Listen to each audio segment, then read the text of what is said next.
আসসালামু আলাইকুম এভরিওয়ান, সকলে কেমন আছেন? আশা করছি সকলে বেশ ভালোই আছেন। তো বন্ধুরা, আজকে আমি আপনাদের হোয়াটসঅ্যাপের এমন একটি গোপন সেটিং জানাবো, যেটির মাধ্যমে আপনারা এখন থেকে হোয়াটসঅ্যাপ হবে নিরাপদ। হ্যাঁ বন্ধুরা, এখন থেকে আপনার হোয়াটসঅ্যাপ হবে অনেক নিরাপদ। ধরেন বন্ধুরা, আপনার মোবাইল আপনার কোনো বন্ধু নিয়ে গেল, তারপর সে হোয়াটসঅ্যাপে প্রবেশ করতে চাইলো। তো যদি আপনারা এই সেটিংটি অন না করেন, তাহলে আপনার বন্ধু খুব সহজেই আপনার যে কোনো ইম্পর্টেন্ট তথ্য জানতে পারবে। আর যদি বন্ধুরা আপনারা এই সেটিংটি করতে পারেন, তাহলে আপনার বন্ধু আপনার অনুমতি ছাড়া এই হোয়াটসঅ্যাপ অ্যাপে ঢুকতে পারবে না। এমন এমনকি আপনার যে কোনো তথ্য সে জানতেও পারবে না। তো বেশি কথা না বাড়িয়ে চলুন বন্ধুরা, ভিডিওটি শুরু করা যাক।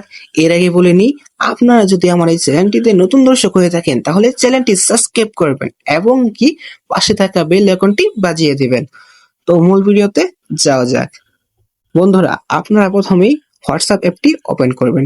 তো ওপেন করার পরে এই যে উপরে দেখতে পাচ্ছেন থ্রি ডট আইকন, এখানে একটি ক্লিক করবেন। এখানে একটি ক্লিক করার পরে আপনাদের সামনে এরকম একটি ড্যাশবোর্ড আসবে। তো আপনারা নিচে যাবেন, গিয়ে দেখবেন লেখা আছে সেটিং। এই সেটিং এ একটি ক্লিক করবেন। তো সেটিং এ ক্লিক করার পরে এরকম একটি ড্যাশবোর্ড আসবে।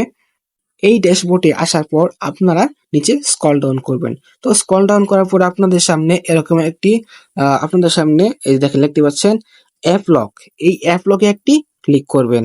তো অ্যাপ লকে ক্লিক করার পরে এই যে এখানে কোনো কাজ নেই, এখানে শুধু আপনারা এই যে এই অপশনটি ওপেন করে দিবেন। তো আমারটা আমি ওপেন করছি। তো এই জন্য বন্ধুরা আপনাদের ফিঙ্গারপ্রিন্ট প্রয়োজন। তো আমি আমার ফিঙ্গারপ্রিন্ট দিয়ে দিচ্ছি। তো ফিঙ্গারপ্রিন্ট দেওয়ার পরে শেষ বন্ধুরা, আমাদের সম্পূর্ণ কাজ শেষ। এটি অন হয়ে গেছে। এখন দেখেন একটি ম্যাজিক। যেমন আমি যদি আমার হোয়াটসঅ্যাপে ঢুকতে চাই, তাহলে দেখবেন আমার ফিঙ্গারপ্রিন্ট লাগবে বা আমার ফোনে লক লাগবে। এছাড়া আমি হোয়াটসঅ্যাপে প্রবেশ করতে পারবো না। তো বন্ধুরা, এভাবেই আপনারা আপনাদের হোয়াটসঅ্যাপ এখন থেকে নিরাপদ রাখতে পারবেন। আর যদি বন্ধুরা আমার এই ভিডিওটি ভালো লেগে থাকে, তাহলে একটি লাইক করবেন, একটি কমেন্ট করবেন, এন্ড বন্ধুরা সাবস্ক্রাইব করতে অবশ্যই ভুলবেন না।